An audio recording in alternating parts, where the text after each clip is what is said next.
Si vous êtes nouveau sur la chaîne, n'oubliez pas de vous abonner et d'activer la cloche de notification. On commence.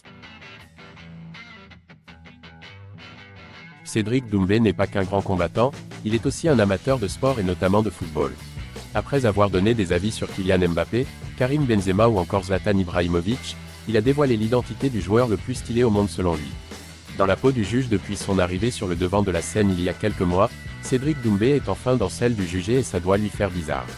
En effet, après avoir attiré la lumière en provoquant toutes les plus grosses stars de l'UFC, de Kamaru Usman à Khamzat Chimaev, The Best a pris une décision plus que controversée.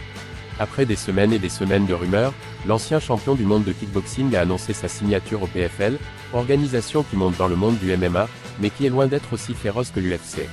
Depuis d'ailleurs, c'est le déferlement sur les réseaux sociaux, entre ceux qui comprennent ses motivations financières et ceux qui l'accusent de fuir les meilleurs adversaires. Cédric Doumbé parle de Ronaldinho.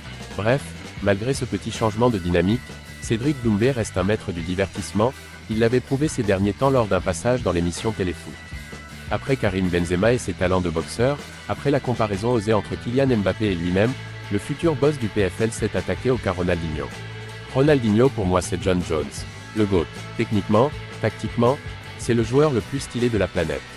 C'est le boss. Puis avec ses déboires à l'extérieur, ça coïncide parfaitement avec John Jones. Plus que le style dans la cage ou sur le terrain, Cédric Doumbé a surtout comparé les légendes pour leur dérapage extrasportif. On ne présente évidemment plus John Jones, le mauvais garçon de l'UFC aux nombreuses casseroles. Entre ses problèmes avec l'alcool et sa terrible affaire de violence conjugale, le champion poids lourd a montré qu'il pouvait être aussi terrifiant en dehors de la cage que dedans. Heureusement pour lui, Ronaldinho n'a jamais atteint de tel extrême. Son truc à lui, c'était plutôt les soirées arrosées lorsqu'il était à Barcelone, ce qui ne l'a cependant jamais empêché d'écraser la concurrence au milieu des années 2000.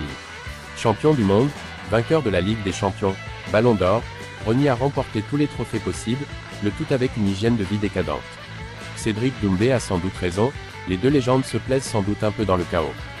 Ronaldinho et John Jones ne sont pas vraiment les sportifs idéaux en dehors de leur activité, mais ils n'en restent pas moins d'immenses champions. Ils ont tout remporté, sont parmi les meilleurs de l'histoire, ce qui leur suffit sans doute.